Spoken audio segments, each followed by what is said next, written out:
we're going to have two outstanding speakers, and it's my pleasure to introduce the first of the two, Chief McCoy. Now, I could spend all his time summarizing his entire career, and I won't. I just want to give you a few key highlights. In 30 years, he's done just about everything we can do in leadership in this business. He was one of 12 Outstanding Airmen of the Year. He finished his career as the Chief Master Sergeant of the Air Force. And the central theme of his career has been training. From training in his career field, radar technician, from being a basic military training squadron, to setting up and running NCO academies. He's really done everything we can do in this business. He also was the right-hand man to two of the real icons of the United States Air Force, General Russ Doherty, General Lou Allen Jr. And Chief, I didn't tell you this yesterday, he was my chief when I was an airman. In 1979, he came out to our base, and he absolutely inspired and wowed us with his words. Today, he's your chief, and I know it's going to inspire you what he has today. So I'd like to welcome to the stage, Chief Jim McCoy.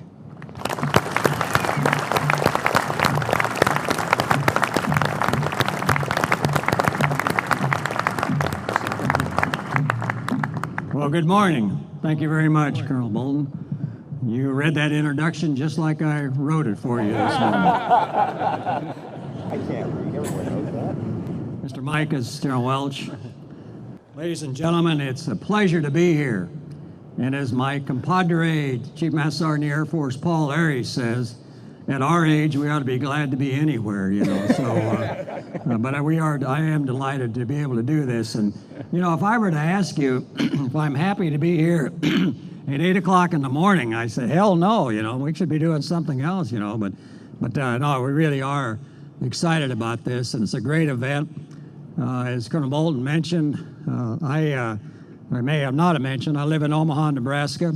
Flew out here yesterday for this event, and hopefully we'll have a great day here and head back to Nebraska on the way home.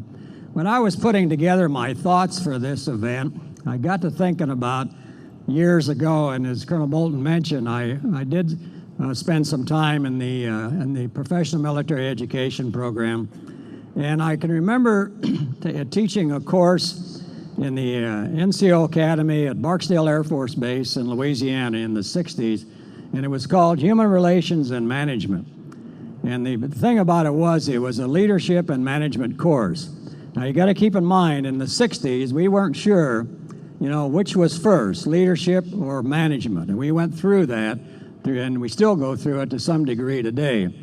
But I can still remember the definition that we used to use of what leadership is. And simply stated, it's the art of influencing others to accomplish the mission. Simply that, to influence others to accomplish the mission. And it's an art that you develop over the years, and as we talk about today, we'll see how that happens. Now, in the management portion of that course, which was a very interesting, dry subject, I might add, very difficult to break out the different relationships of what the resources were and how you lead people to accomplish those and get the best utilization of those resources. And one of the things that I really was concentrating on one afternoon in this classroom of 20 senior master sergeants and master sergeants at the NCO Academy was a subject called performance requirements. And I was really struggling with that, trying to get this point across that it's important that you got to have good performance requirements in order to be successful, be a successful leader as well as being a successful manager. And I was going through the different measures that you would weigh in order to get to that. And I had ticked them all off, and I saw I was losing the class, and it was 1 o'clock in the afternoon. It was rather a warm day in Louisiana. And one of my students was sitting right in the front row, and I noticed him nod off. So I said, when you're measuring performance requirements, Sergeant Gaylor, what do you weigh? And he woke up and he said, 187.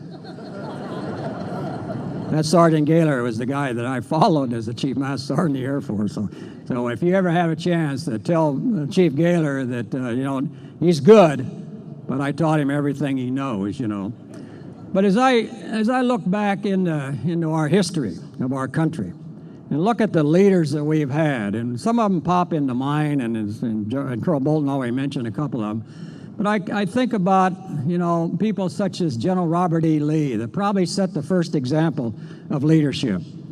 And many of you have read the book, Killer's Angels, and in that he talks about how he disciplined, you might say, General Jeb Stuart. Because General Jeb Stuart, as you recall, was the cavalry leader that was supposed to be the eyes for General Lee's army at Gettysburg. And all of the other generals that were with Longstreet and all of them wanted General Lee to court-martial General Stuart for not being there. And he called him in and he said, learn from your mistake. Learn from what you just learned or what happened to you. And I think that's the first example that we can come up with leadership and how we develop people and how we try to mentor them as so forth. During my tenure in my military service, we were in the Cold War era, as we refer to. And I remember such people as even before and beginning of the Cold War, although I never served with him, General Curtis LeMay. General LeMay, who was the founder of the Strategic Air Command, but he had a style of leadership, that put the fear of God in you, to be honest with you. Other people such as General Dixon, the same way, the commander of Tactical Air Command, and later General Creech. Now, General Creech was a little bit different. Again, I never served under General Creech, but I got to know him pretty well. And he made the comment, he says, there's 4 things to his wing commanders, there's 4 things I will not tolerate. And the best way to get fired is to violate any one of these 4. And that's a lapse in personal integrity, ruling through fear, losing one's temper in public, and finally, abuse of office. Now, he says, I want you to go out and pass your ORIs, but if you do one of those 4 things, you're out. Now, that's the type of leadership that was developed in those days. Now, General Creech did a lot of good things, though. He did a lot of good things for his people. He got the people involved, and he got the people, particularly our enlisted people, the working conditions that they had and where they were. One of my bosses that was mentioned was General Russ Doherty. He gave me a plaque shortly after I came to work for him in 1975, and it was a quote that he made to a group of logistics maintainers at Offutt Air Force Base in Omaha, Nebraska. And it simply said, be thoughtful, be nice. There's nothing in your job description that requires you to be an SOB. And I still have that plaque, and hopefully I've lived by that. General Doherty was a type of leader that inspired people. He had an attribute about himself that I learned from, and hopefully many people that served with him learned the same way. And as you mentioned, General Lew Allen, Chief of Staff of the Air Force, when I became the Chief Master Sergeant in the Air Force. General Lew Allen was a nuclear physicist. He was a very intelligent individual, but he had one fault, and he admitted that one fault. Another good sign of leadership. Admit that you don't have that. And that fault was that he was not knowledgeable of enlisted matters. And of the fact that he did that, and when we would travel together, he'd get up on the stage and make comments, and he'd say, "Now, I'm not too much attuned to what's going on in the enlisted arena, but here's the guy that can," and he would turn it over to me. To me, that showed a great deal of respect that I had for him. General Chuck Kulaks, who was the Commandant of the United States Marine Corps at one time, he gave a speech and talked about the 3 tenets it takes to lead people. Know your stuff, take care of your people, and be a man.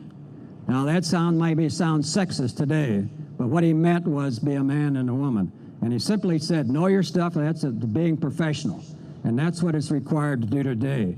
Take care of your people. The most important ingredient that we can do today for our people is when you're leading yourselves and becoming a leader is to take care of your people. Remember who they are.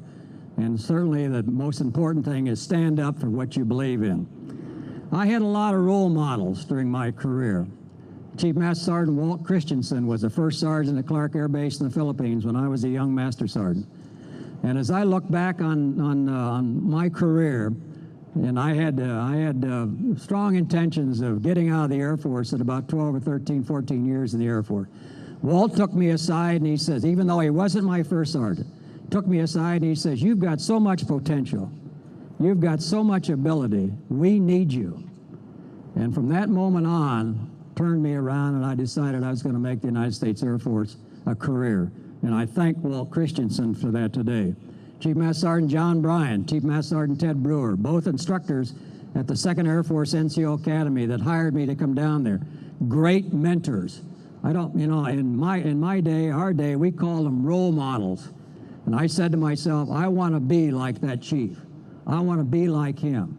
And hopefully I have not disappointed him. Chief Master Sergeant of the Air Force Tom Barnes, classmate of mine at the Senior NCO Academy. Great man, great individual, great mentor, and we all miss him. Dick Kissling, Chief Master Sergeant of the Air Force, Dick Kissling. Dick Kissling was a civilian servant in the Pentagon when I was a Chief Master Sergeant of the Air Force. I needed somebody to unload on, and Dick was always there to do that. So I had great mentors, as you call them today, or as I call them, role models that would do that. So the point that I want to leave with you today is, you know, you have to learn from others. You have to watch what others are doing. Some people get impressed with their position, and as General Creech says, don't abuse it. And as a result, they become authoritative and they become abusive. And as I can remember to this day, when General Allen told me when I became the Chief Master Sergeant of the Air Force, stay positive, stay positive. Negativism is just as contagious as positivism. And I can remember that in a situation up at Minot Air Force Base when I walked into a weapons storage area and the troops were all standing around. Of course, it was like 35 degrees below zero that day. But the troops were all sitting around, their heads were down. You know, you could just tell by their nonverbals that they were not a happy group. And I said, where's your NCOIC? And he says, he's in there. You know, he's in there. I walk into his office, it was a tech sergeant. And the tech sergeant looked at me, and I looked at him, and what do you want?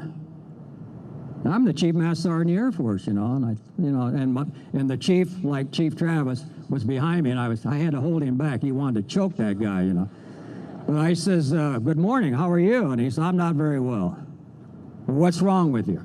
I can't wait to get out of the United States Air Force. I said, how long have you been in? 18 years and 6 months. I said, why do you want to get out? I don't like it. Well, you know, if I had my way, Sergeant so-and-so, you'd be out tonight. You'd be out of here because look at your people out there. They see you doing that, and what are they going to do? They're the same way. Now I understand what's wrong with those people out there. Well, he finally got out of his seat. He finally realized that he was, you know what he was getting. And but that's what we were forced to, not so much forced to, but that's what we had to overcome. Those are the things we had to overcome. So, you know, those are the things we have to learn by. Now, let me close by giving you a story that, again, back to Bob Gaylor, that he used to tell about when he was a Chief Master Sergeant in the Air Force, and he still does. And he gives a pitch on leadership, much like you're getting here this morning. And he went to the Airman Leadership School, and he gave him this pitch, and the student said, yeah, that's great, Chief, but you need to talk to those NCOs. They're the ones that need this more than we do. So he goes to the NCO Academy. Gives them the same speech at the NCO Academy. Oh, that's great. But it's the senior NCOs that are causing all the problem. Go over to the Senior Academy and talk to them. So they went over to Gunner and talked to the Senior Academy and gave the same speech. They were very, okay, yeah, we got that, but it's the young officers. They're the ones that need it. So he goes over to Squadron Officer School, and he talks to them, and they say, okay, yeah, that's fine, but it's not us. It's the field grade officers. So he goes to the Air Command and Staff College and talks to them. They give him the same pitch. Yeah, it's not us. It's them senior officers, the colonels and so forth. He says, well, he goes to the War College and he tells them the same thing, give them the same speech. And they say, well, they're getting a little bit more polite. As a colonel, you get a little bit more polite. And they said, it's really not us. It's the flags. It's the general officers. You need to talk to them. So he goes to Capstone, the new course for brand new general officer, gives them the same speech. And they say, well, that's great, but he says, it's not really us, it's the 4 stars. They're the ones that want. So he figures it out. Gaylor figures it out. He goes into General Dave Jones, who was the Chief of Staff of the United States Air Force. He says, I just figured out what's wrong with the leadership problem in the United States Air Force. General Jones says, what was that? And he said, General, you need to go to Airman Leadership School. That's what we got to learn. And if you can remember those things, if you can remember that from how the influence young officers, young enlisted, all the way up the ranks, that we learn from each other. We learn from each other. So again, it's important to keep those thoughts in mind and remember that our people are our most important asset. As you become a leader, and you are a leader, be firm but be fair. And one final thought, never forget where you came from. Never forget where you came from. You used to be a one-striper, you used to be a second lieutenant, and as you grow up and you progress in the military service, never forget that you were in that position. Thank you for allowing me to be with you this morning.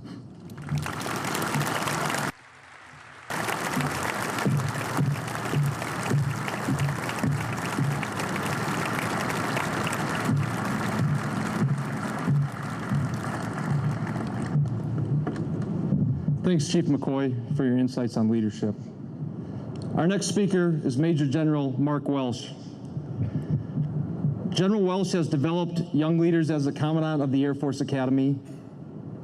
He has led fighter pilots into combat during the First Gulf War, and he currently leads in the acquisition environment as the head of global power programs in the Pentagon. Last fall, a group of junior officers at SMC wanted to support General Arnold's initiative to build and mentor people for success. In thinking about leadership, one person's name kept coming up, and that was General Welsh. General Welsh inspired a generation of cadets at the Air Force Academy, and to those of us who are privileged to serve under him, we wanted to bring him to SMC to share his message with our SMC family. Sir, we appreciate the sacrifices you have made to be with us here today, and we feel very privileged that you're part of our first leadership liftoff. General Welsh. Good morning, everybody. And CJ, thank you very much for the introduction. Thanks for the invitation. It's great to see all of you. This isn't even fair. Yesterday morning, I had a meeting at the Pentagon at 5:45 a.m. And about the time you guys were getting ready to think about coming to work here, you know, and relaxing and forgetting that you had coats in your closet, we were flogging through the north parking lot in the snow. This is wonderful.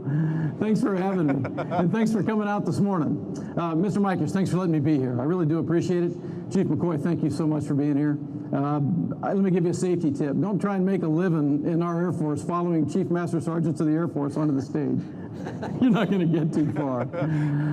I also need to thank one other guy, and that's Scotty McKay. Scotty, where'd you go? Scotty picked me up this morning at the hotel and drove me in. He was driving a really nice Crown Victoria that the protocol folks let him use.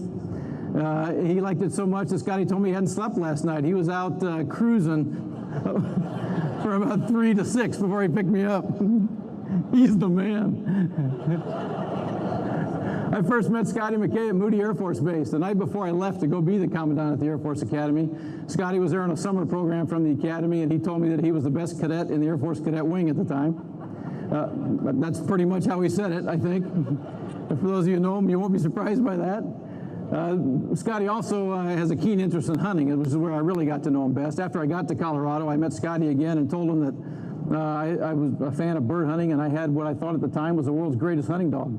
It was a chocolate lab named Sarge, just a great dog. And I was going up to Idaho to go bird hunting for a week, and Scotty hadn't started football practice yet, and he didn't normally go to class. So he said, well, I'll go with you. And so I took Scotty along for a week of bird hunting up in Idaho, just me, Sarge, and Scotty. And it was a little bit embarrassing, especially for Scotty, because I had just been promoted to a 1-star. He'd met me when I was a colonel. And Scotty was a little intimidated by that for some reason. And so for the entire 7 days, he called my dog General instead of Sarge, which was funny at the time, but it wasn't funny later. And this is a bone I've had to pick with Scotty ever since. About 3 months after that, I had to get rid of the dog. He was worthless as a hunting dog. After a week of being called General, all he'd do is sit on his ass and bark.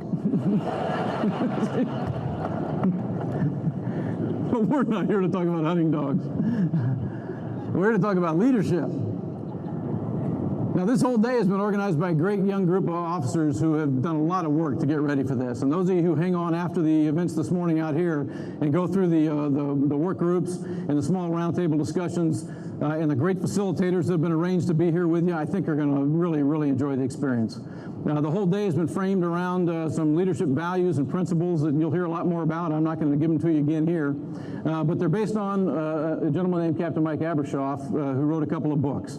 If you haven't read them, I'd recommend them to you. CJ sent them to me, and I read through them. I enjoyed the heck out of them. A lot of common sense, real practical approaches to how one person attempted to use his leadership practices to improve his organization in the military.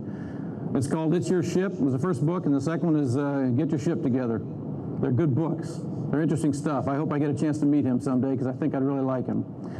Two of the values that this day is focused around I want to mention briefly. The first one is leadership starts with you. And in this business, I found in my very short time in the acquisition arena that sometimes it's hard to remember that. Because you're working money stuff, you feel like an accountant some days, you feel like people are beating you with a stick other days, you feel like you can move forward 10 feet, people take $1 million from you, you back up 15. It's a frustrating business, and sometimes, especially as a young officer or a young NCO, you're not supervising a whole lot of people, you're just doing the tasks you've been given. And so you don't feel like you're leading, but you're wrong. Last week, one of my brand new majors, a guy named Kevin Hickman, if anybody knows Kevin, he's a great young acquisition officer. Kevin and I went in to meet with the Chief of Staff of the Air Force, the Vice Chief of Staff of the Air Force, the Acting Secretary of the Air Force, and then the Vice Chairman of the Joint Staff. And it was talk about a program that Kevin is the lead PIM for. He's been the lead PIM for 2.5 months. And in an 8-minute presentation, Kevin Hickman changed the course of the United States Air Force on a pretty significant program, all by himself. And he didn't manage his way to that conclusion.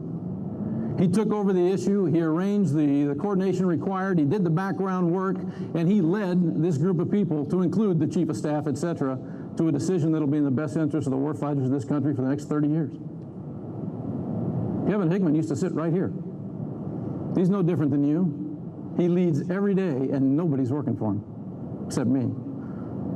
The second value that we're focused around today is be as good as you can be. I have 4 rules I live my life by, or try to, personal and professional. And one of them is, if you're not trying to be the very best you can be at whatever it is you do, you're wasting my time. And you're wasting your own time. And you're wasting everybody else's time around you. So I love this value. But remember, the value doesn't say be the best. It says be the best you can be. My experience in the Air Force, and I suspect the Chief would agree with this, is that when things really get ugly, it's not the people with 120% of the talent I want standing next to me. When you raise that broadsword and wade into the belly of the beast, you want somebody who's going to give you 120% effort all the time. I want people who show up, not people who show off. And I rate people, I assess them, and I help get them promoted based on how hard they try. Some days your best just flat isn't going to be good enough, just like mine. And somebody else will carry you. That's how the team works. So remember those 2 values as you go through the day, and you can have a great chance to discuss them with lots of great people. But I don't want to talk to you about those values. I want to talk to you about a different angle on leadership, and first I had to establish my credentials. Why me? What gives me the feeling, what are my qualifications to stand before this incredibly accomplished crowd and teach you anything you don't already know about leadership? Absolutely nothing. I have no credentials you don't have. I'm not an expert in the field. I haven't written any books. I haven't made videotapes. I don't run conferences all over the world. I'm just another dummy like you. I've tried to lead, and I've screwed up more than anybody in this room has. Nobody has credentials to talk about this. But we all ought to be talking about it every day. We tend to get sick of it, I do. Everybody wants to talk about leadership. You got the books, the videotapes. Every university in the country has leadership classes. A lot of them have majors in leadership now. Everybody's got a little bit different slant on it. Everybody in this whole area has got an opinion, and most of you are willing to offer it. So instead of talking about the things you hear about leadership, let me talk about some of the things that nobody tells you about it, based purely on my experience, my perception. The first thing I'll tell you is that it's hard. When you make the decision to step out in front of the crowd and try and lead it instead of being in the back end of it, it's harder than it was before. It's a lot easier to follow along, do what you're told, get the task done, and go home. I just didn't realize how hard it would be. You don't sleep as much as you used to. You don't have time to play golf and go fishing like you used to. You don't have as much time with your family as you used to, and that's not right. It's hard. Sometimes it's really hard. There's no book that tells you how to do things, so you got to do things like trust your own personality and give your job your personality and your style. You got to trust your gut to make decisions, which is awkward at first, because you got to live with those decisions. You got to decide what you stand for. That sounds simple. It's not nearly that simple. You got to decide what you'll stand for, and you got to decide what you won't stand for. And then you got to back it up. Because as soon as you step forward to take charge of something, I don't care what it is, an office, a project, an issue, a command, a program office, whatever it is, within a couple of weeks of you showing up, somebody's going to push you all the way back to that what I stand for line. And then they're going to try and push you over it. And if you fall, you're done. So you got to know what you'll stand for, and you got to be willing to stand the line.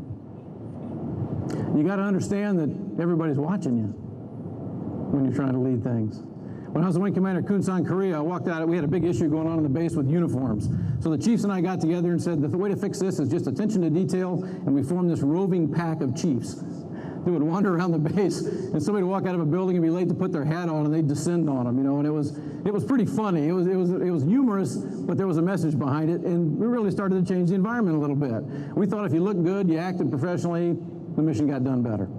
And so the chiefs really took this one on. Well, I left the office one morning after about 3 months of this campaign. It was about 2:30 in the morning. I walked down the back steps of my office. The only thing between my office and the China Sea is my car parking spot, a road, a taxiway, and a runway. That's it.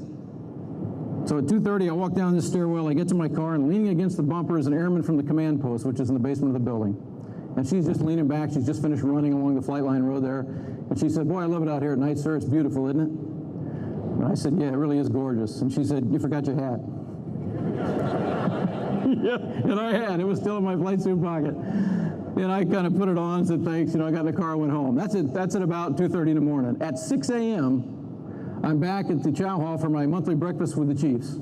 And as I walk in the door, Chief Ray Mercier, who we called Gandhi because he was much older and wiser than all of us, is waiting for me at the front door. And as I say hi to him, he says, "Hey, I hear you forgot your hat last night."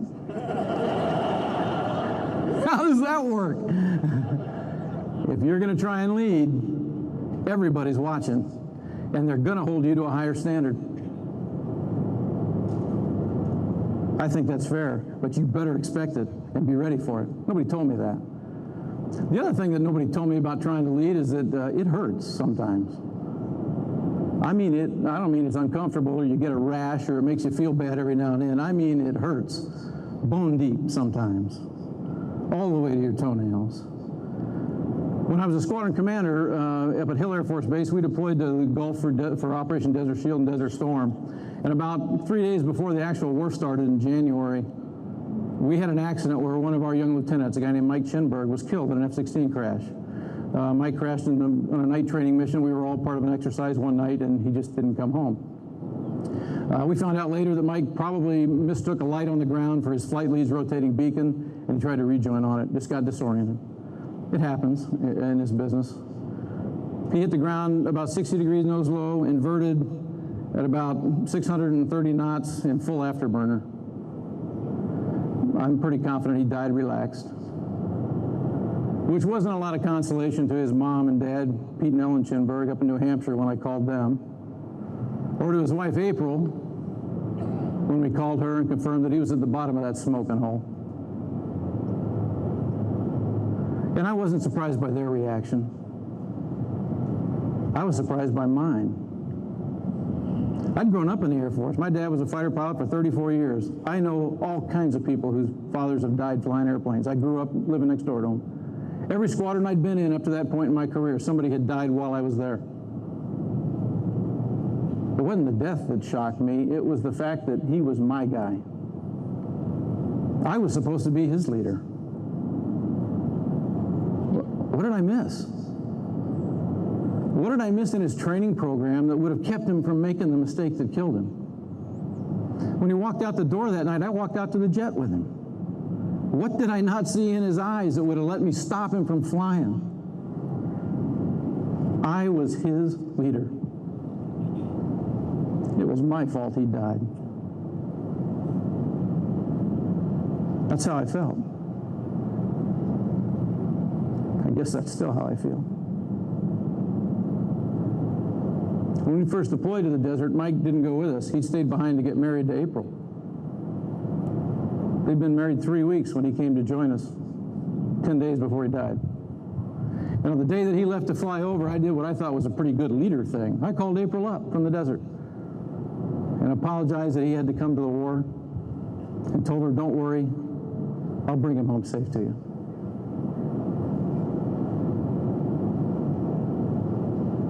I lied to her. This leadership stuff's going to hurt.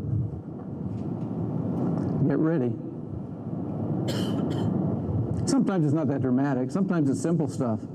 Just think about how many times this has happened to some of you. You're in a hallway, you're in a cafeteria, you're in an office, and you're in charge of a project or a branch or an organization or a particular issue that's being worked. And you hear somebody around the corner or in the next office or over the partition talking about this issue or your decision or your leadership or just you in general, and they're not saying good stuff. That ever happen? And you want to go around that partition and go right up their nose. But you don't. You kind of keep your head turned so they don't know you're there, or you stay hunched down at your desk, or you stay in the next room, or you moonwalk back in the hall. And when you get the chance, you kind of get out of there. It hurts. Think General Arnold likes disciplining people? You think he likes giving Article 15s and letters of reprimand? You think the SPO directors like awarding $0 for award fees and telling contractors they're not performing right? None of that stuff's easy to do. It all hurts. When I was a wing commander, I court-martialed a young captain who was a criminal. He committed a serious felony. His wife and 2 young boys didn't commit any crime. 2 days before his court-martial, his wife attempted suicide. Thank God she was not successful. We rescheduled the court-martial, and about 3 days before the second trial date, I'm in the commissary. I come around the corner of the commissary, and she's standing there with both boys in a shopping cart. One was 4, one was 2. And she had some cereal or something in her hands, and we knew each other. As soon as she saw me, she dropped the cereal boxes, and she just burst into tears, and she said, "You don't know what you're doing to my family."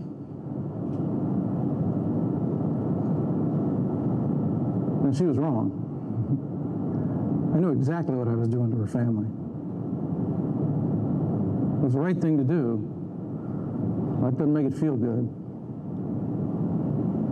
And then just about the time you think you got this down and you have a great day at work and you help people and you accomplish the mission and you had the chief visiting and he fires up your troops and you finish your 14 or 16-hour day and you're feeling good about yourself, you get home, you walk in the front door and you say, "Honey, the leader's home." Yeah. You guys tried this yet? I wouldn't recommend it. And my beautiful wife Betty's head spins, you know, and that green soup comes out. And you get the, "Hey, leader, what about us? What about the people you're supposed to love the most? What about leading your kids? We haven't seen you in a month. How about paying some attention to me? I'm one of your troops, too." This leadership stuff, folks, it hurts. Here's another thing nobody told me. If you try and lead something, people aren't going to like you. I'm a pretty nice guy. I've always been impressed with myself. There's people who think they should have your job. And they think they can make better decisions than you do. And they don't understand why somebody's letting you do it instead of them. There's other people who think they got wronged in the past and they've been stopped in their career and they should be where Ed Bolton's sitting. And Mr. Mikas just doesn't understand some people here. They just can't figure out why he doesn't understand their position on issues and makes decisions that they don't agree with.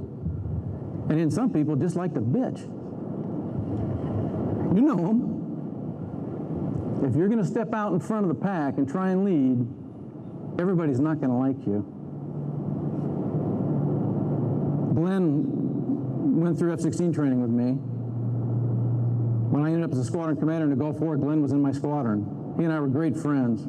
His wife and my wife are best friends. His two oldest kids were the same age as mine. They were great friends. Glenn made a mistake during the Gulf War, and I grounded him for a couple of days. He did something dangerous. He did the same thing a week later, and then he lied to me about it to cover his butt. So I told him he'd never fly in my squadron in combat again, because the mistake he was making could kill people, could easily kill people. And Glenn was sent home from the war. I ruined his career, Glenn will tell you. Glenn hates me. Glenn's wife hates my wife. Glenn's kids hate my kids. A year and a half ago, Glenn built himself an experimental airplane. He was doing acrobatics in it, and he crashed and killed himself. And the only thing I really know is that the day he woke up for that last flight, he still hated me. Something else nobody told me about leadership is that I figured if you're the leader, you're the best, right? Whatever it is you're leading, you're the best at it. Oh, man. What was I wrong about that one? All your people are better than you are. Every single one of them is better than you at something. Most of them are better than you at a whole lot of things, and some of them are better than you at everything. And that can be intimidating if you're not ready for it.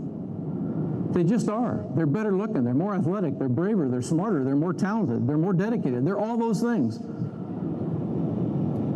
Don't be intimidated by it. When I was at Kunsan, we had a lieutenant working for me named Peggy Shirley. Peggy worked in the hospital. And the first day she got to Kunsan was a Thursday. She went to work on her first shift Friday night. And she was running the night shift. She was a nurse.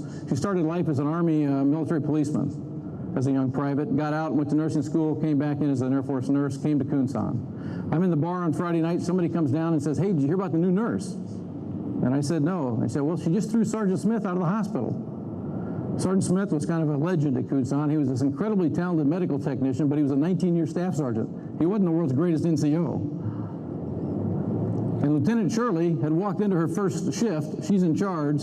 She looks at the crowd, and Sergeant Smith's wearing a grubby uniform, hadn't shined his boots in 18 years, and needed a haircut. And she said, "Boy, I've heard you're a great medical technician. I'm going to be really proud to have you on my team as soon as you look like a professional. Get out of here." That was her opening words to her crew on a remote tour in Korea at the hospital. Surprising.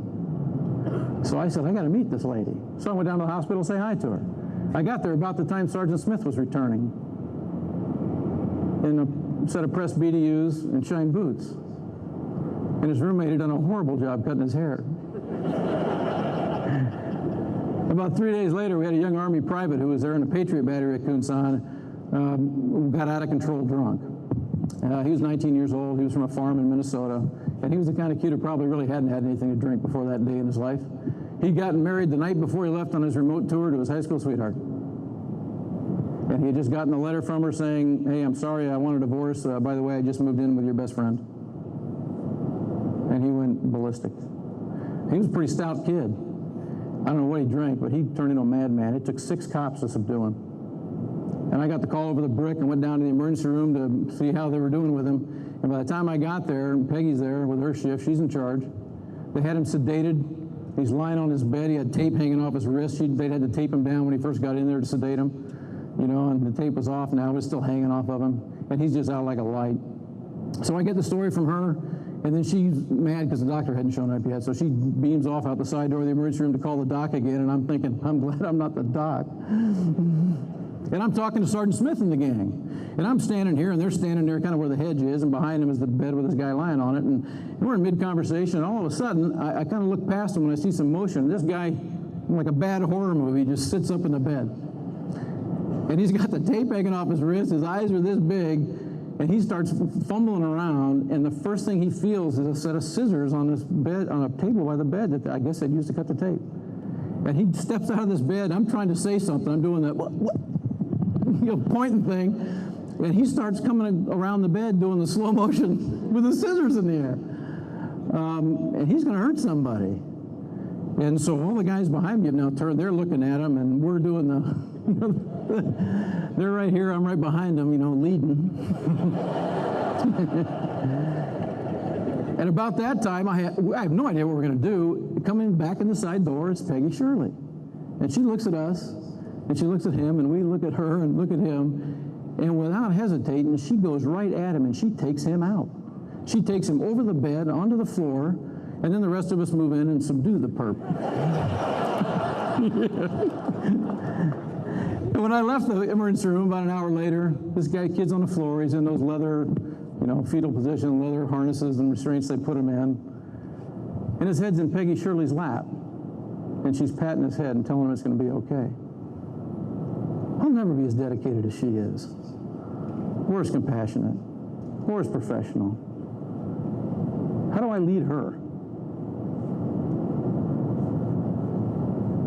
When I was a squadron commander in the Gulf War, I had a Master Sergeant named Dave McGarr who ran my flight line for me. He was a crusty old Master Sergeant. There was nothing huggable about Dave McGarr. He never hugged his mother. I'm confident of it. Not surprisingly, he'd been married and divorced a couple of times.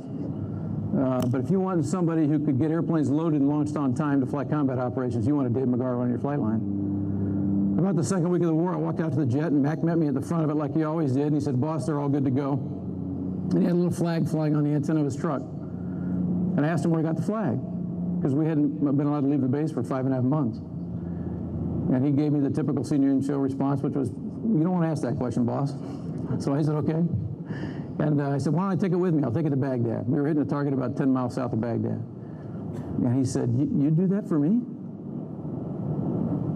I said, "Yeah, I'm a hell of a guy." So I took Dave's flag, I put it in my pocket, and I flew it on this mission. I didn't think anything else about it. We landed, I took it out, and I handed it to him, and he took that thing like it was the Holy Grail. And he walked away to the truck.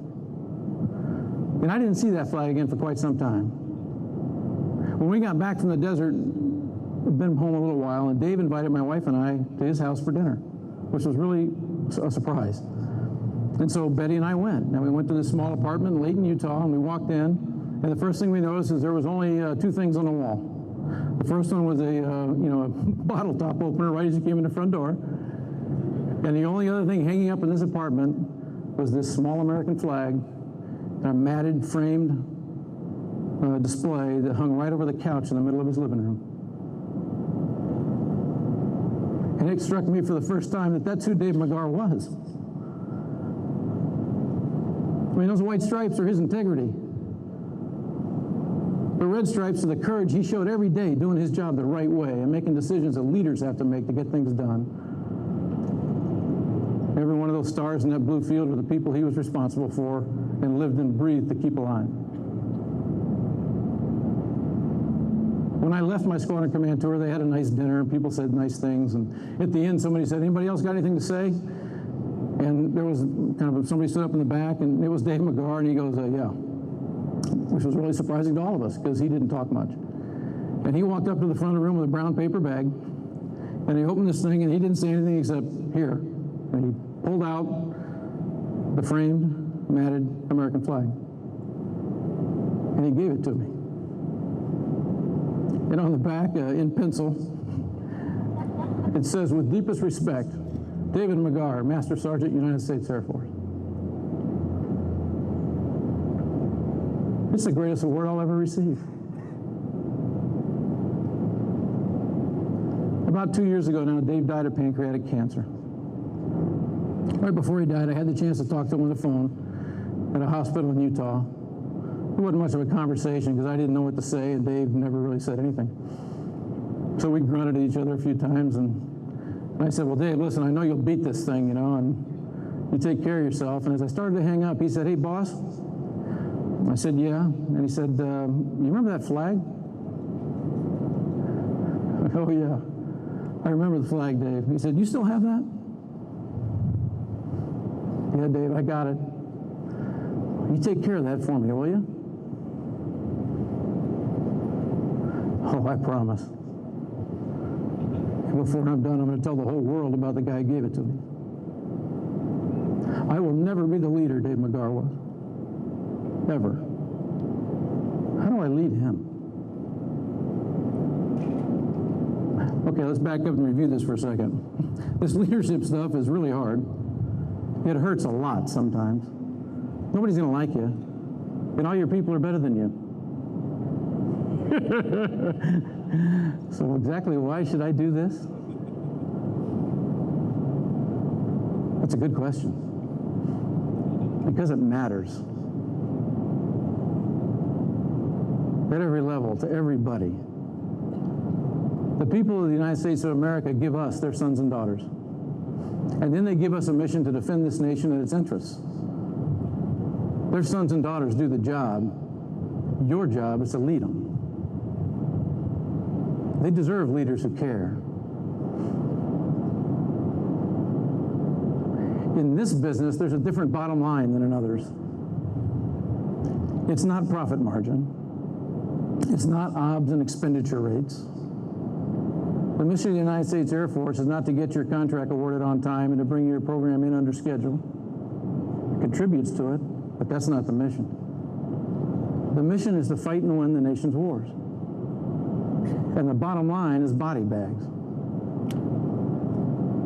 It's real simple. The better you are at your job, the quicker the next war ends. Or the war 10 years from now, or 20 years from now for the programs that you run here. And the fewer good guys die. I think that's a noble cause. And I believe in noble causes. And I'm naive enough to think you might too. One of the things that concerns me about the way we teach leadership in the United States Air Force and the way we do our leadership education is that I think we're relying a little too much on the latest practice, the latest management theory from the business world, or the latest leadership philosophy from the academic world. All those things are important, and we can learn a lot from them. But I'm afraid we're starting to lose a little bit of contact with the touchstone of military leadership. I call that the warrior spirit, and I think it's the heart and soul of this business. All parts of this business. I don't care if you're talking aviation warriors, acquisition warriors, security forces warriors. I don't care what kind of warrior we're talking about. You've got to have the spirit. It's what separates those of us, not just those of us in uniform, but also Department of Defense civilians and the contractors who support us, from the people working behind the counter at Starbucks or working in the window at the drive-in bank.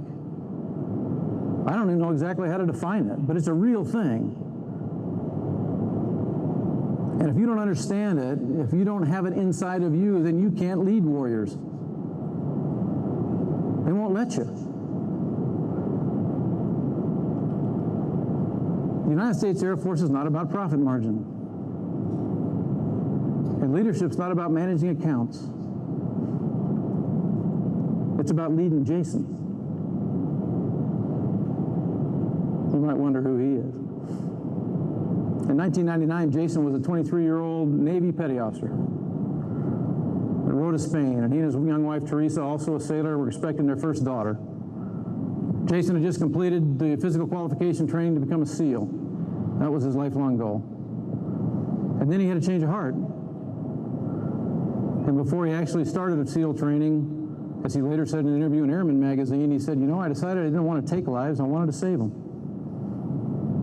So he left the Navy, he enlisted in the Air Force, and he applied to the pararescue school. And he was accepted. He began in 1999, and 21 months later, in July of 2001, along with 10% of the people who started with him, he completed that incredibly tough program. Jason was known for two things when he went through PJ training, actually three. First one was he loved medicine. He just loved it. He had a gift for it. He loved treating people. He loved providing care. Second thing was he could really shoot. And the third thing was that he never quit. Ever. He went to Moody Air Force Base in July of 2001 and joined the 38 Rescue Squadron. And in February of 2002, the squadron, along with Jason, deployed to Afghanistan to support special operations and activities during Operation Enduring Freedom. Jason became really well known in the medical circle there at the MASH unit there at the hospital Bagram, because every time they had a casualty come in, he was the first guy down to help out. The doctors and nurses there talked about him all the time. They said he was like their little brother. and the best medical PJ they'd met. You guys have heard of the battle for Anaconda, Operation Anaconda? That happened in the beginning of March of 2002. And on the third day of that fight, because things weren't going so well, the Special Operations Commander decided to insert a group of Navy SEALs onto the highest peak on the southern end of the Shai-Kot Valley, where the fight was going on. They had view of the entire valley. So a team of 6 Navy SEALs jumped on an MH-47 Chinook helicopter, and they inserted them in the middle of the night. Unfortunately, as they got close to the ground, they realized they'd kind of come down right in the middle of a Taliban stronghold. RPG rounds hit the helicopter along machine gun fire, ruptured hydraulic lines. The helicopter pilot had to jerk it up away from the ground to try and keep the airplane flying, and had to fly about 4 miles north up the valley before he could find a flat enough place to crash land this thing. Unfortunately, as that maneuver occurred close to the ground, one of the SEALs fell out the back end. You probably heard his name, Petty Officer First Class Neil Roberts. That ridge is now named for him. Once they hit the ground, the other SEALs realized what had happened. They called back to the command post. They asked for permission to go back and get him. A second helicopter was alerted, picked them up, and took them back to the same spot. A Predator unmanned vehicle was tracking with video what was going on with Neil Roberts, who'd been captured by the Taliban and was subsequently executed by them. And they put the SEAL team back in the same area to try and find him, along with an Air Force combat controller named John Chapman. Tech Sergeant Chapman also died heroically that night. And those SEALs found themselves in a fight for their life almost instantly. The rescue force was launched out of Bagram. 2 more helicopters. On each were 15 Rangers, 2 Air Force pararescuemen, an Air Force combat controller, and then 1 Special Forces medic. The first of those helicopters got to the location, started to set down about 80 feet in the air. They also took fire, and the helicopter crash landed. On board that helicopter was Jason, now 26 years old, on his first combat mission. When the helicopter hit the ground, the pilot and the co-pilot were both badly wounded. The door gunner was killed almost instantly as he started to return fire. They dropped the ramp in the back of the helicopter. The Rangers ran out, and 3 of them died instantly. The rest set up a perimeter, and they started fighting for their lives. Jason helped collect the casualties in the back of the helicopter. Eventually, there'd be 10 of them in there. For a while, about the first 4 or 5 hours, he had 7 he was treating, trying to keep alive. The helicopter on the side of a snowy mountain in the middle of the night is a bullet sponge. Mortar rounds got within 50 feet of the place. The Taliban are on the hills overlooking them, firing down. And finally, Jason said, I got to move these guys out of this helicopter. So one at a time, he dragged 7 wounded soldiers across an open fire with the enemy less than 100 yards away to reposition them to safety. Twice more in the next 4 hours, he did the same thing, repositioning the wounded, every time, one at a time, across this field of fire. And then caring for them once he repositioned them. He took over as the lead care provider for the group because of his medical skills. And in practical times, everybody defers to the guy who can get the job done. About 12:30 in the afternoon, after the third repositioning, Jason was bending over one soldier, trying to cover his body and protect him while he treated him, and a bullet entered his right hip, went across his pelvic area, and exited the left side underneath his body armor. Pretty serious wound. For the next 6 hours, Jason continued to provide care to these 10 wounded soldiers. One of the guys later described the bloody trail in the snow where he was dragging himself from patient to patient.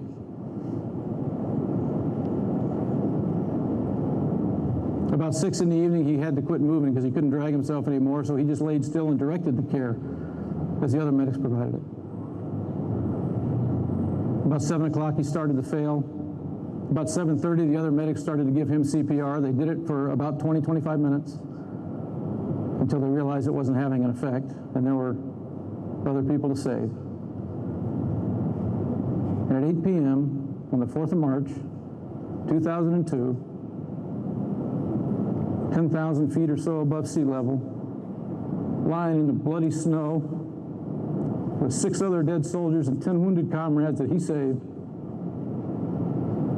9,000 miles from Teresa and their 2 daughters, Jason Cunningham died. At his funeral in Arlington Cemetery, Scott, a buddy of his who was another PJ on that mountain, said that Jason was right where every PJ wants to be. He was where guys needed him, and he was saving lives. I suspect Jason would have loved those words, but I doubt if they were much consolation to Teresa. But maybe the letter he had written before he died, just in case he didn't come home, was. And in a couple of lines of that letter, he said, I want you to know how happy I am. Happy that I met you. Happy that I loved you. Happy that we have 2 beautiful daughters. And happy that I got to do what I wanted to do. Are you ready to lead him? You ask yourself that question. There's thousands of them in our Air Force. Thousands. They're sitting all around you. Leadership's not optional. It's your job. People want to know how much you care long before they care how much you know. But you got to know what they care about. You got to care about the things they care about. And to do that, you got to know them. Every airman, every lieutenant, every person you know has a story. It's a compilation of their life, their experiences, their family, their hopes, their dreams. Learn the stories. Or you just can't lead them. Let me give you one last quote from a dumpy, balding 2-star who's really sleepy. Leadership is a gift. It's given by those who follow. You have to be worthy of it. Are you?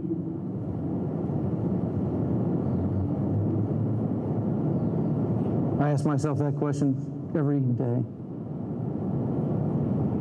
I'd recommend it. Thank you for your decision to serve. Thank you for the wonderful stuff you do for this Air Force and this nation every day here in LA. And most especially, thanks for letting me join you this morning. It's truly an honor.